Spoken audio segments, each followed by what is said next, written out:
Wise County in north central Texas until 9:15 p.m.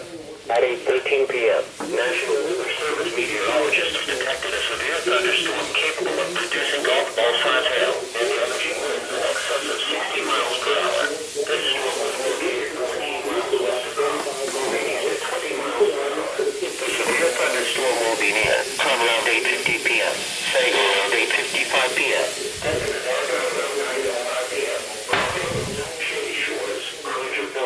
Around 9:15 p.m. This will impact the following interstates. Interstate 35 between mile markers 468 and 483. Interstate 35 west between mile markers 78 and 85. Interstate 35 east between mile markers 454 and 466. For your protection, move to a sturdy shelter and stay away from windows until the storm has passed.